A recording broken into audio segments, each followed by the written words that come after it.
Welcome everyone to the Synapse Philosophy Group.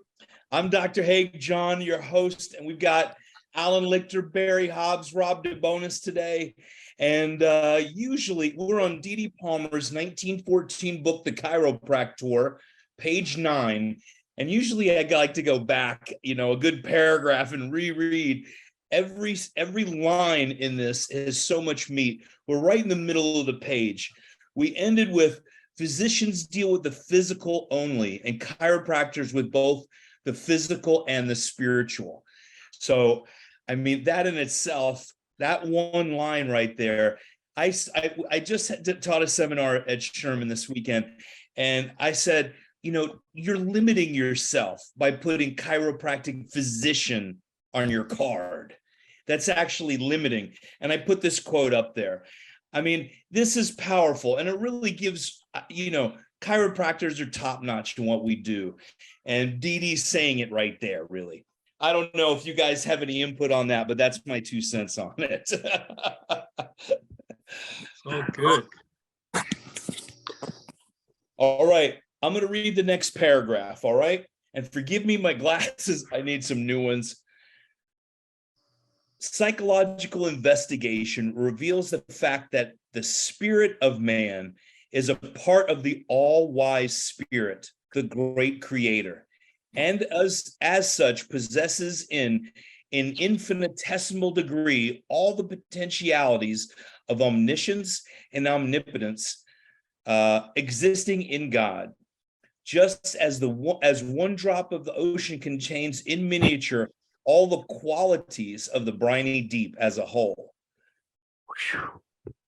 I mean, that's beautiful, right? God's everywhere. And Dee Dee just said it. What do you guys feel? What'd you get out of that? That is, that's the whole thing right there, that universal and innate. It's the connection of universal and innate, that innate's a part of, but apart from. It's an analogy I know I use hundreds of times, the drop in the ocean. It's all in that one paragraph. Yeah, he lays it out there, and it's just so beautifully. It's well said, and it goes back to what Pasquale. There's a video of me and Pasquale on YouTube, Rob, and it was Pasquale talking about, God is a hologram. It's 100% within all. It's not part of something. It's all still one of the whole, each individual portion. So anyway, that was just a beautiful statement right there. And Hey, Carol. Hey, how we doing? Doing good. Good to see you. And Santo used to say, you don't have an innate, you are innate. Yeah. Oh, that's a good one. Yeah, absolutely. Absolutely. I love that. Thank you. Type that on my Facebook page. It's good. There you go, Carol. Put it down. Make sure you post it tomorrow for sure. Yes, sir. There's an affirmation I picked up somewhere along the line that I still use all the time, and that's, I am innate, the individual expression of God force.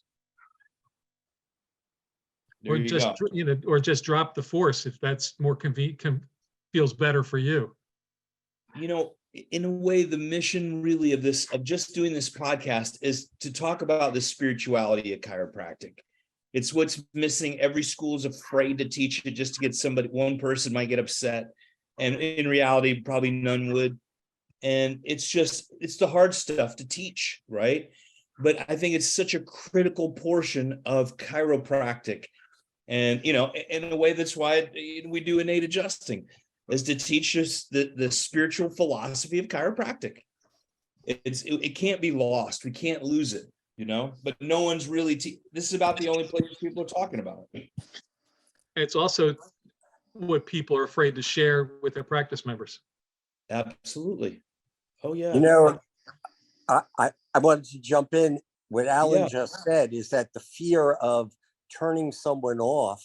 And when you really stop and think of it and analyze your practice, those patients that you open up your heart to and you connect on a spiritual level, those are the ones that come for life.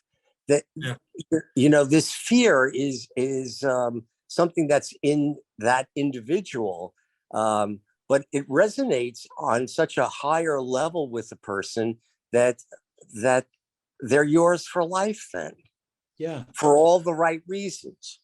Yeah. It's like we're bound together in a way. It becomes an energetic bond. It's a spiritual bond. There's no difference between you and me. We're a continuation. Yeah. Like this we were just saying, the drop is in the ocean and the ocean is in the drop. Yeah.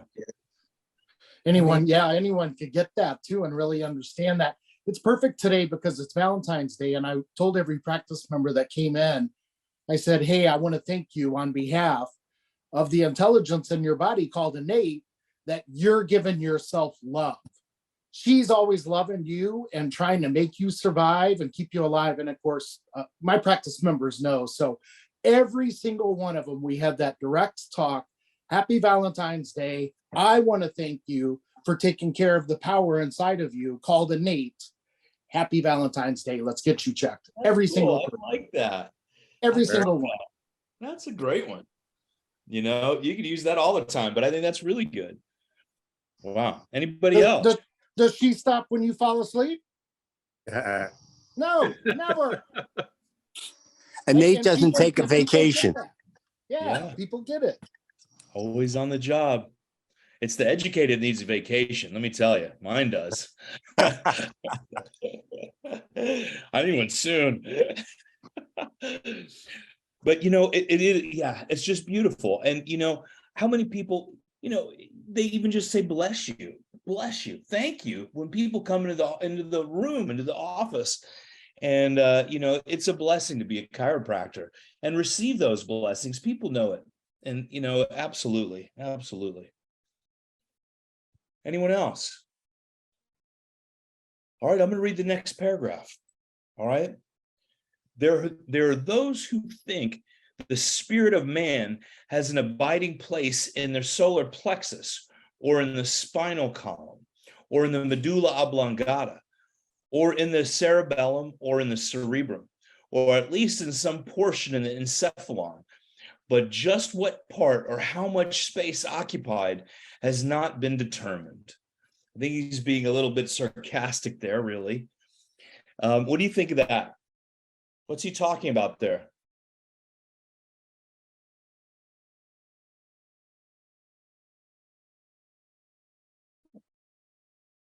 Well, it's talking about what he's just said, that talking about the God within and the God without is one and the same. And people try to say it, people mostly think, they've never thought about it in those terms. And they think about that it's in my, that where does thought come from? Well, it comes from my brain. Or where in your brain? Oh, the cerebellum, the cerebrum, back in the medulla. If they even know the names of those parts, they just go, it's in my brain. It comes from my brain. And so he's saying, hey, that ain't what's happening. Yeah. I think he's trying to say that people search for the seat of the soul. Is it in my solar plexus? Is it my heart? Is it the chakras? Is it the sacrum, the sacred bone?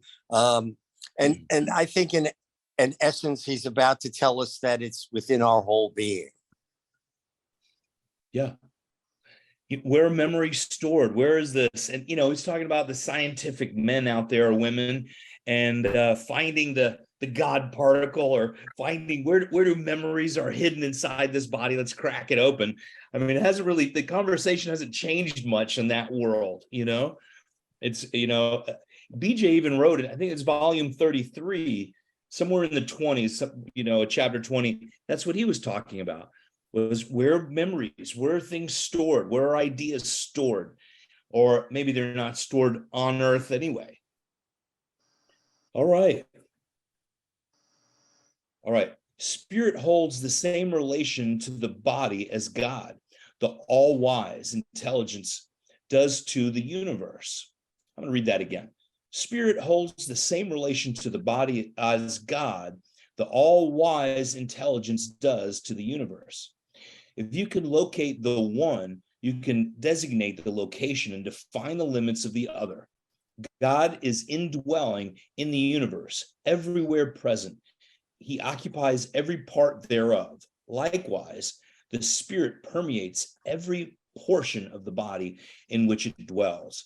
God does not depend upon the universe for his existence.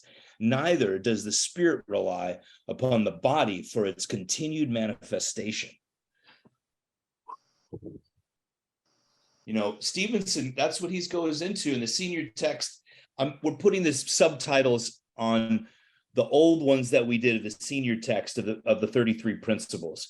So that's getting subtitles right now in Spanish. And there's a lot in there really where he's talking about how the spiritual needs the material to manifest. This is where Stevenson's getting it really, is from Dede here. Well, yeah. What do you guys feel? Isn't that why we come into the earth? Yeah. Yeah, and it sounds like here he's also talking that we're going to leave our imprint, regardless or not. The Spirit's going to be here and continue, and you know, you have that possibility to leave your imprint to make it better here. Great paragraph. Yeah. It's interesting because it does. When it talks about the Spirit doesn't depend on the body for continued manifestations, it's that's a very Zen thought, as well as, you know, in the Christian world, the Christian world talks about heaven and earth, and you go to live in heaven. Maybe there's some spiritual existence as this person, if you will, without the body, and maybe it's more nebulous than that. And he just says here the Spirit goes on, doesn't say it manifests as in the same form. But it goes back to source. It doesn't go away. It's continuous. There is no birth. There is no death, which is a Zen concept, Yeah. Buddhist concept, which is interesting because I love seeing that stuff here and marrying across the borders. Well, and then, you know, we're really talking about 1914, but these pamphlets were written well before then. Yeah.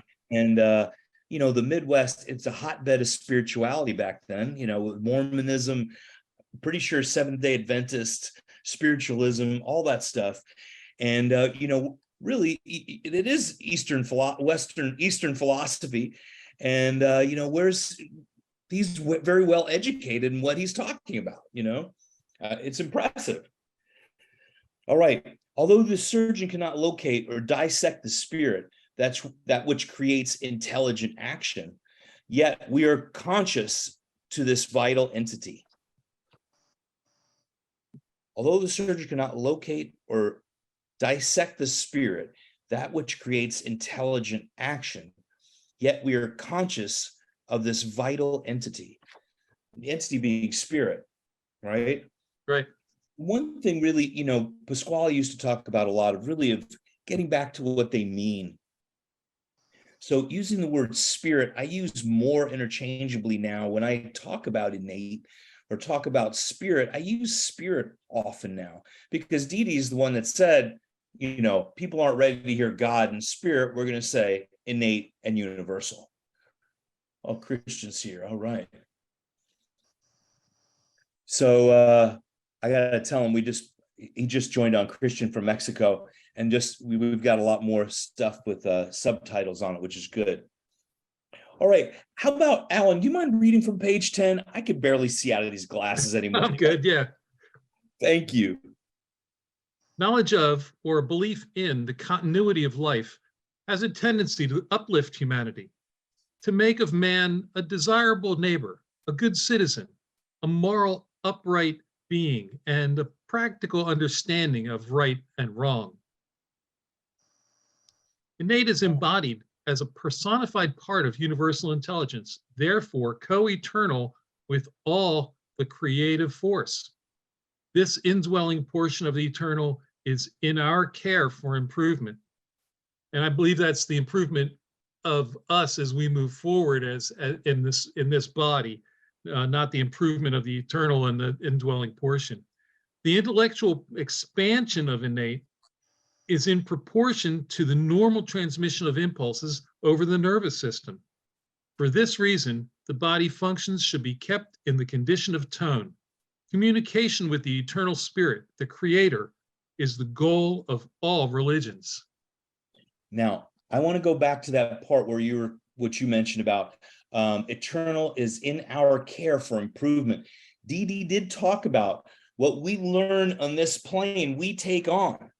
Yeah. So as he helped the child with the brain damage become a normal citizen, he's improved that spiritual energy in the great beyond, however he said it, please, I'm paraphrasing, but I think he does mean, and I believe, was it in somewhere Stevenson was talking about, really we're improving within this life to the next, to bring it on to the next realm. But Dee has also said within this book and parts that we've read, he talks about that this is the development of mankind, if you will, humankind develops, that we've developed along, and it's a progression, and innate's job is to help us progress through these various phases that we've developed through over time, and to improve. Okay. Well, if we're accepting of the fact that innate is a part of universal, as we improve the expression of innate within a living creature, ultimately we're improving the whole. We are improving the universal intelligence. I think that's what Dee was getting at, what I said before. I think that's what was really the intention was. We're cleaning up on this realm, and that follows through to the next. We're cleaning up the tone of the universal expression individually. Yes. Good. Yeah. I like that. He mentions tone in just a couple of paragraphs down here. Of course, all in capitals. Should we go on just a little bit more there? Alan, Sure. You want to do that? I got a lot underlined in the next section. I know. I got a lot in the next section. And I've got other people's notes in mind from like 1950, So. There's no living religion without a doctrine. A doctrine, however elaborate, does not constitute a religion. The doctrine of our principles, faith, and knowledge are as follows. I believe, in fact, know that the universe consists of intelligence and matter. The intelligence is known to the Christian world as God. As spiritual intelligence, it finds expression through the animal and vegetable creation, man being the highest manifestation. I believe that this intelligence is segmented into as many parts as there are individual expressions of life. That spirit, whether considered as a whole or individually, is advancing toward and onward toward perfection. That in all animated nature, this intelligence is expressed through the nervous system, which is the means of communication to and from individualized spirit. That the condition known as tone, all in caps, is the tension and firmness, the renitency and elasticity of tissue in the state of health, normal existence. That the mental and physical condition known as disease is a disordered state because of an unusual amount of tension above or below that of tone. That normal and abnormal amounts of strain or laxity are due to the position of the osseous framework, the neuroskeleton, which not only serves as the protector to the nervous system, but also as a regulator of tension. The universal intelligence, the spirit as a whole or in its segmented parts, is eternal in its existence. The physiological disintegration and somatic death are changes of the material only.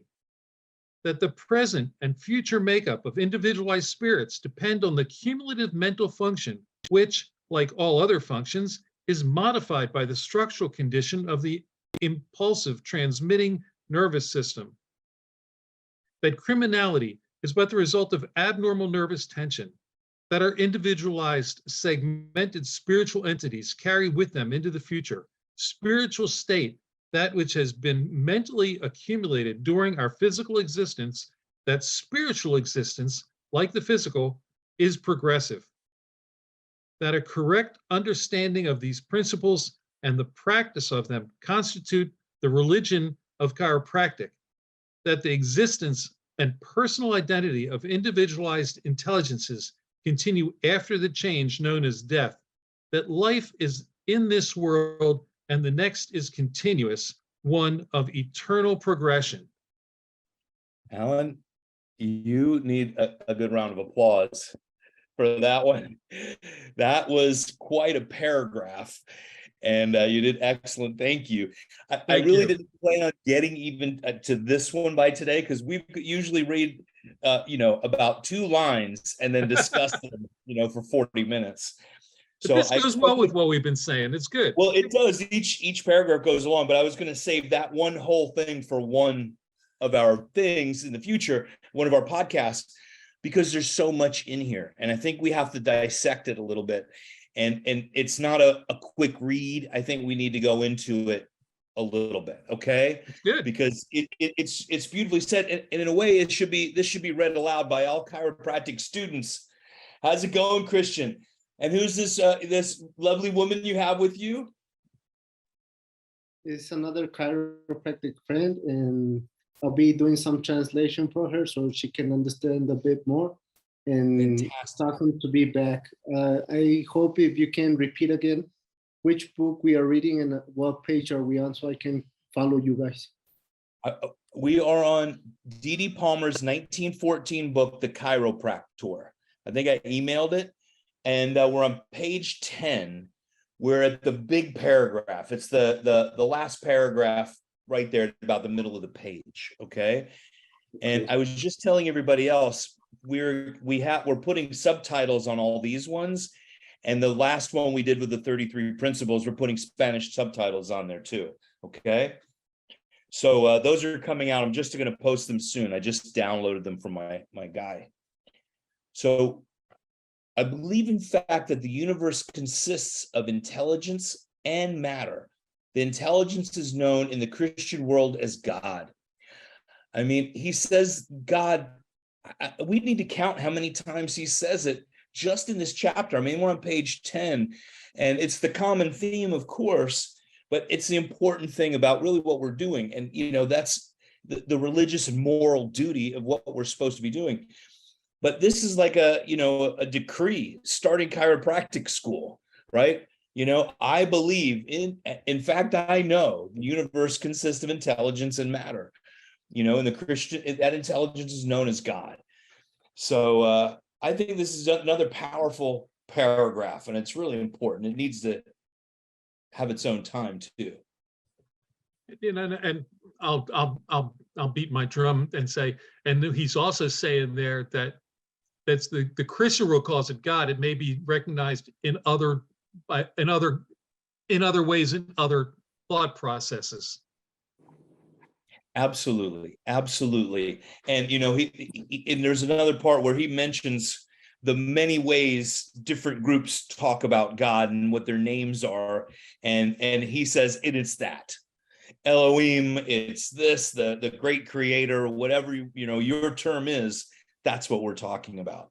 So yeah, thank you for that. The first thing that sticks out, besides Alan reading that paragraph perfectly, is that there's a doctrine of our principles. I know the 33 principles and supposedly more, but the doctrine of this is really important. And when you look at this paragraph, like you're saying, Hig, it really deserves its own time and dissection of it. However, when you look at it in the first couple of words, I believe, in fact, no, those are opposites. And when you look at this big paragraph and then the smaller ones here, obviously you can tell these are his notes that his wife had put together and then placed in this book. And I really feel that this paragraph is a personal one-on-one message of him writing this doctrine down and really being in tune with it, because it is so freaking complex and complicated. Yet at the very end, I loved how he says one of eternal progression, and it's capitalized. That sums up that whole paragraph. eternal progression. That's Yeah. what it's about. I love that. I love that. I just want to ask you, your paternal progression, is it capitalized? Mine's bold. Yeah, mine's bold. Bold. My apologies. Well, no, I Bold. mean, I just love those nuances, maybe, you know, from printing to printing and book to book. So I just wanted to clear that up. So that would have been cool. But yeah, absolutely. That's an interesting perspective. I didn't even think of that, of really just a man putting his thoughts down. Because the paradox right at the beginning, I believe. In fact, no. You know, which one is it? Science or is it a thought, right? Yeah. So, Well, isn't and there then- a story? Go ahead. go ahead, and then just visually seeing the other little paragraphs with spirit and the location intermingled here, you know, to put this in context, like we were talking about spirit, the word, you really have to put that in context, right? Who, when said it? Is it Holy Spirit? Is it Nate? Is it an evil spirit, a good? You know, reading this, we have to really put this in context and remember these were his notes. He did not put this together. These were his notes over the years that his love of his life, his last wife, put together in BJ and put this out. But now, these were pamphlets he used to teach with, though. He used these pamphlets and they weren't all just like his office notes. I mean, but I bet there's probably quite a bit of that in here too. But I know he used these as pamphlets, as books, as teaching in his schools. All right. Anything else from that big paragraph, or should we Gosh. pause it here? Where do we get? Where do we go? Well, because I don't want to just skip over that and just start reading through, because in reality, next time you guys are going to be chattier, and no, and we're going to have what's going to happen. I really think we should start on this one. I don't want to blow it off. I really do. If it's getting into the mind of the man, maybe even understanding him better. You know, the next sentence is, you know, there's a natural body and there's a spiritual body. You know, I would say for us chiropractors and even for us students too, the key thing in this paragraph too is that it's all being expressed through the nervous system. So throughout your studies and even us in our practice with all the muscles, ligaments, and tissues, it's all about the neuroskeletal system. It's all about the nervous system. It's all about innate. Ultimately, bottom line, it's all about eternal progression. Yeah. Okay. I like that. As tone is the tension and firmness, you know, because we talked about last time of really understanding tone better. And, you know, I mean, I know we didn't have last week, but the week before we were going to talk a little bit more about tone. And this is where, I mean, he's got it all caps, TONE, like, listen to me, tone. And, you know, they're realizing that tension on the nerve is really, you know, what's causing the subluxation. He was right all along. It's not pressure. It's not pressure. Well, and this is almost an exact repetition of what he said on page 8, because it says tone is the standard from which we note the variations of structure, temperature, tonicity, elasticity, renitency, and tension. It is the standard of health. Any deviation therefrom is disease.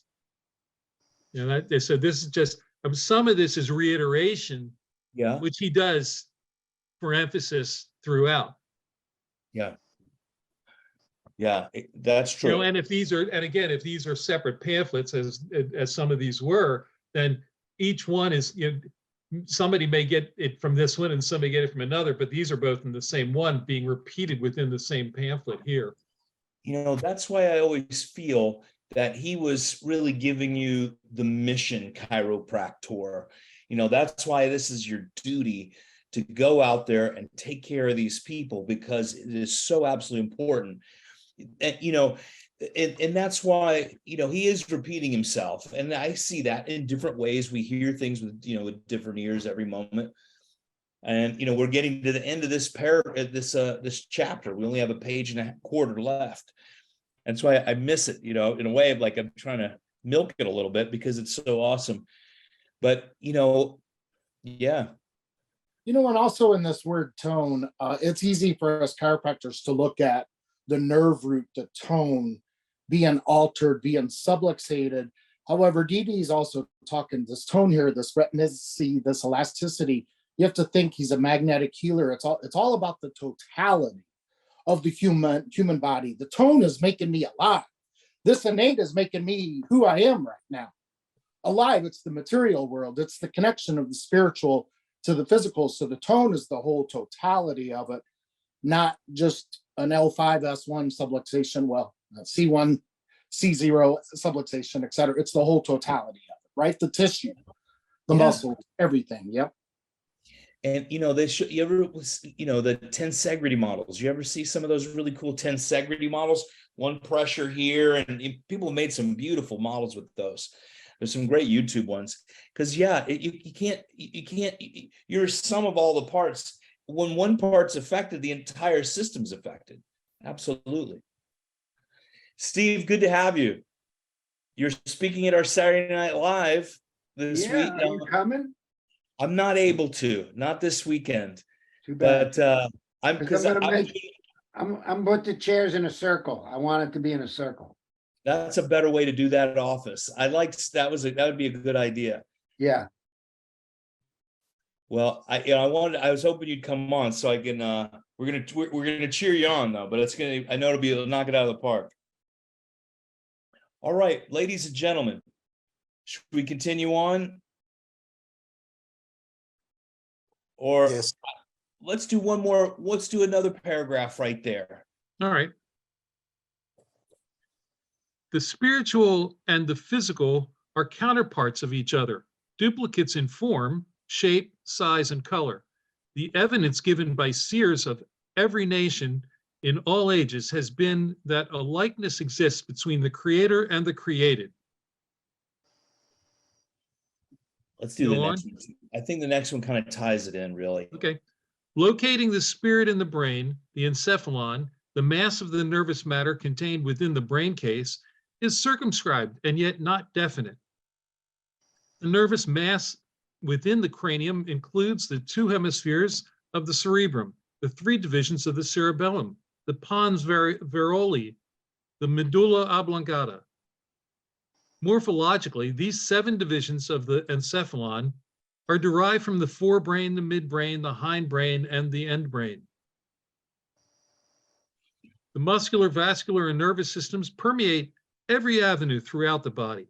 The conscious, characteristic actions of personified intelligence are performed through the nervous filaments of the body in which the spirit tabernacles. It's an unusual use of that word, isn't it? It is interesting. It is interesting. You know, the next sentence I have underlined, so it probably fills in here. The spiritual intelligence controls unintelligent matter through the nervous system. Each and every portion of the body is permeated by the spirit and its means of communication. Let me read the definition of tabernacle.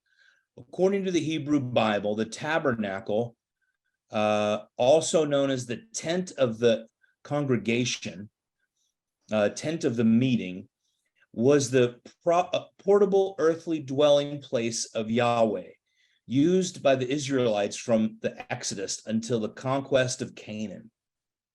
That's a pretty interesting use of tabernacle there. So that's the tabernacle is where the Ark of the Covenant was kept.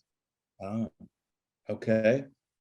So theoretically, the 10 Commandments were in the Ark of the Covenant, and that was always in that tabernacle that was being protected, and that's where the meetings would occur.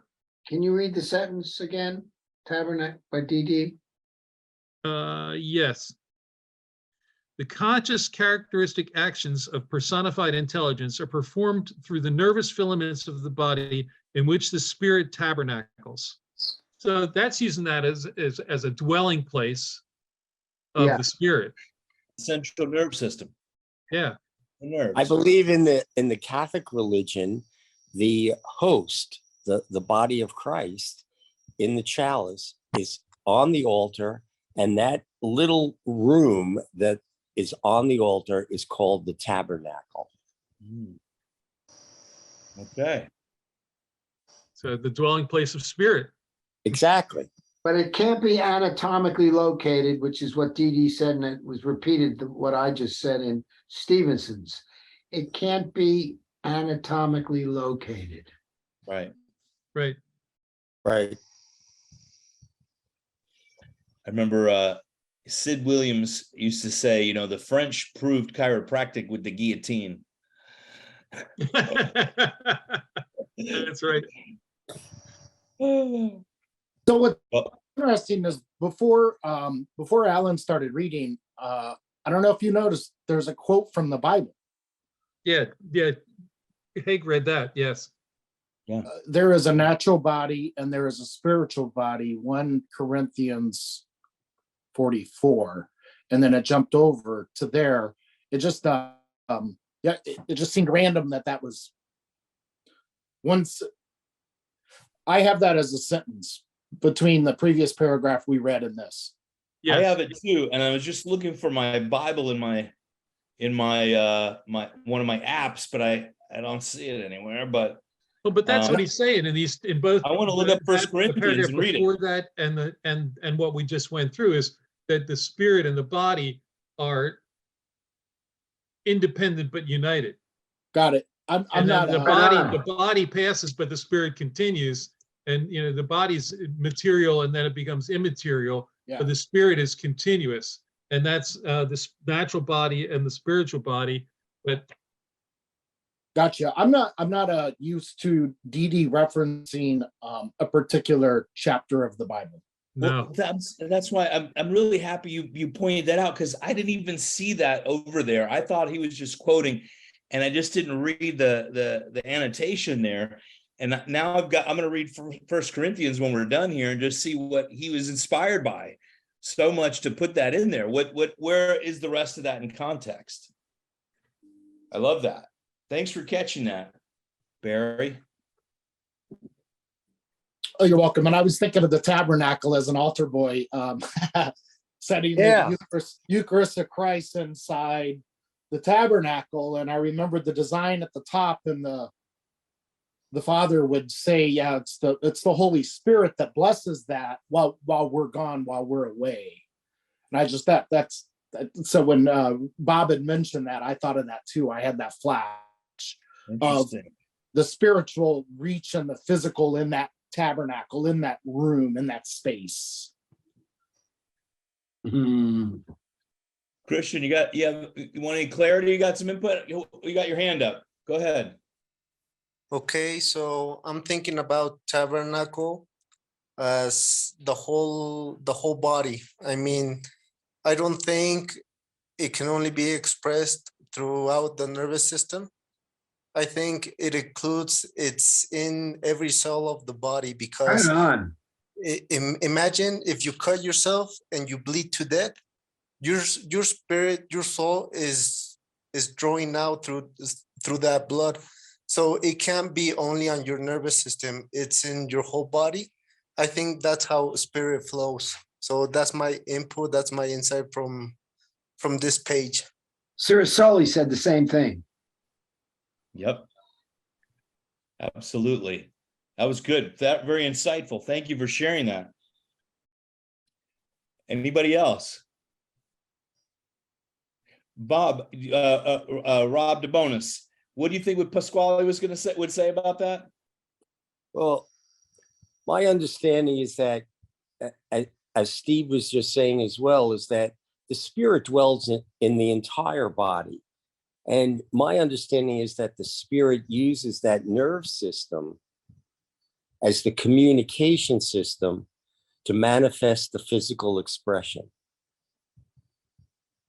So there is importance in the nerve system, but it's not the whole thing.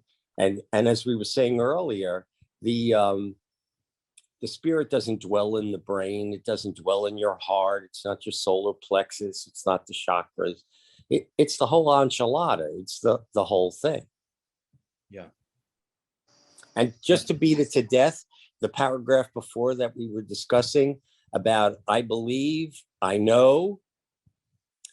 Sid Williams would say, if you believe in something, your belief can be changed. Your belief can be shaken. You could lose your faith. And I'm thinking that when Dee Dee says, basically, no, I know, it's a much stronger statement that he knows, and it's unshakable. Absolutely. Yeah. He's setting it as a law, a fact. There's no Exactly. ifs, ands, or buts, right? Right. Absolutely. I'm trying, I don't know if it was Sid, I know he's one of the other instructors that I used to have at Life. He used to talk about, you know that you know that you know. Oh, yeah. No, Sid would say, who can anchor to an unanchored mind? Yes. That was hanging on the wall in our lecture room. Who can anchor to an unanchored mind? And the tide raises all boats on the other side. There you go. That's it. You know, this is it's potent stuff. No matter what, we're really, you know, getting in a deep philosophical understanding, whether it's chiropractic, you know, Bible study or whatever it is. It's what it really is important for chiropractors to dig deeper into, you know, what they're doing and why they're doing it.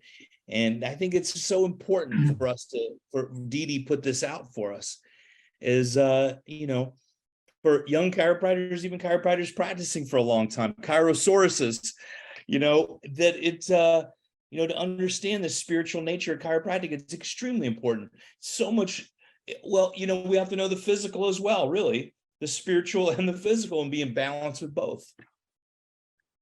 Anybody else have any insights? Well, there was something written, I think it was in Stevenson's, and it talked about FORUNS. Forums. And it was dealing with how does the spirit grip the flesh? When you think of something and then you move your hand and then with a pencil and then you start writing, that is spirit affecting matter.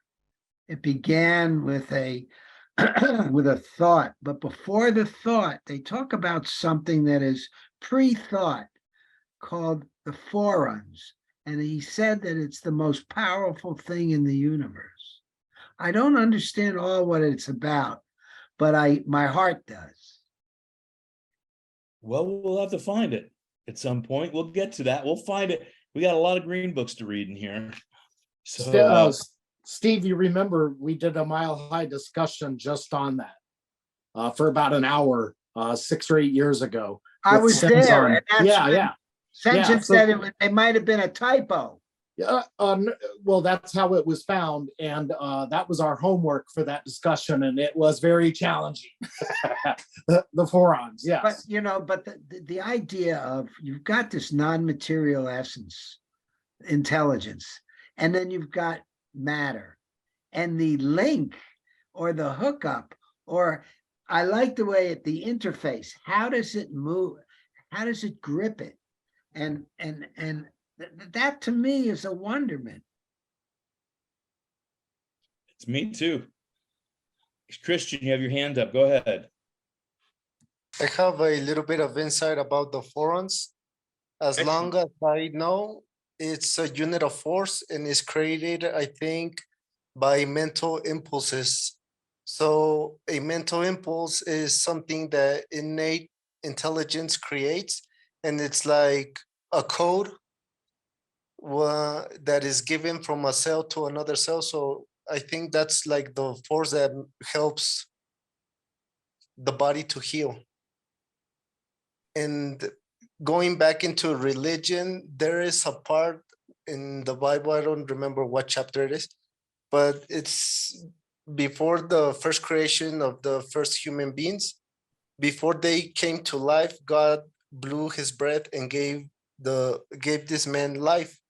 So I was thinking, when we concentrate ourselves before to do an adjustment, we always focus on the breathing. So this person takes a deep breath and then exhales all the air. And so I don't know, I think it's something special when you get to bond with your patient, and you give your adjustment at the right exact time. And that's something special. I just don't know how to describe it, but for me, it's like a special moment where okay, here goes my adjustment. Let's see what happens. You know, when I am paying attention to my breathing, and when I'm totally paying attention to my breathing, I'm not thinking about my breathing. I go into that level. So that's something extra, right? That's a whole other place. I'm so happy you mentioned That's a that. holy place. That's a holy place. And you know, I had who was it? Joe Curso. He used to say, you know, if I have just one perfect adjustment, it's all I'm striving for. If I have two, it's a great day. I'm looking for at least one. And you know, when you feel it, you're in there, and that adjustment is just, everything's just beautiful. They're just a blossoming adjustment. That's marvelous. I'm really into the interval between the exhale and the inhale.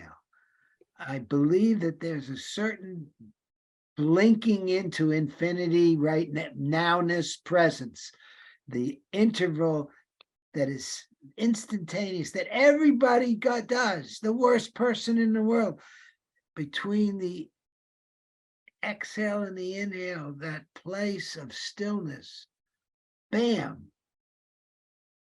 And I think medicine, I think, There's I one think on the other end of that too, you know.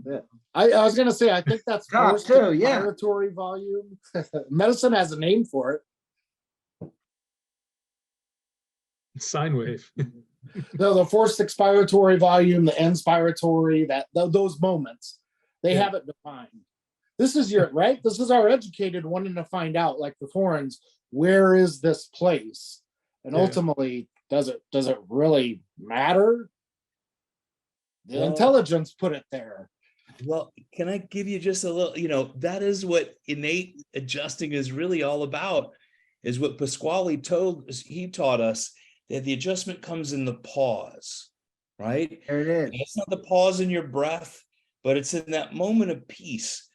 And, you know, we look at it as Schrodinger's cat, right? The cat's about live and the dead at the same time, but Pasquale did it eloquently. He said, when the ocean comes up to the beach, it pauses for that one moment before it goes back out. The And sun, you know, the adjustments right at that pause, right when it's in quantum in that moment, the actually. sun right? on my dock. I always get there on winter and summer solstice. For 3 days, you guys, the sun sets in the same place. And the Son of God died for 3 days and then he rose. What are the 3 days of stillness? Triunes. Go ahead, Christian. You got your hand up. We live in the gap. I just got a beautiful insight. I got a beautiful thought, and I want to share with you guys. Yes. Imagine a baby that is just born. There was a gap before he took his first breath. His first breath was life. And when we passed away from this material world, we're gonna give out our last breath. So before we take another breath, after that pause in that gap, we like let everything go. We are ready to receive our adjustment. And then we take another deep breath after that adjustment. There's life coming back to your body. So I wanted to share that with you guys. Inspire. Thank you. Thank you. Excellent. Thank you. Thank you very much. Yeah, that's If I had a chiropractic school, I'd have people meditating on the interval. There we go. Well, this is your chiropractic school. This is where we're teaching. This goes on through the ages. This, you know, 8,000 or 10,000 in the past, you know, minutes watched of this, you know, every year. And so this is going around the world. People are learning from this, and it's a blessing, because I go back and listen to them. I'd be honest. My CA listens to these. I have patients listen to this. That's why it's chiropractic philosophy for everyone. Every human being on earth should be listening to these things and understanding what we're truly all about. Well, if anybody Takes my breath away. There we go. Well, it's been a great night, everyone. And we went through a lot here. We have about a page and a quarter left in this chapter. We're going to finish this book though, because there's a lot of meat in there. Some of it we can kind of skip around about a little bit in the anatomy stuff, but it's amazing, and it deserves our time and energy and redoing it. This is the third time we've done this chapter. But I learned so much about myself and chiropractic in it. Anybody have any tidbits before we sign off? I love and appreciate you all, and it was a great night. I'll see you next Tuesday, same time, same channel, same link. Hey, Carol, have a beautiful night too. Bye. And what's the chiropractor's name? What's her name? Christian? Suleima. Hey. Suleima. Gracias. Buenas noches, okay? Bob, thanks for making it tonight. Glad to see you, Burrow. Good night, everybody.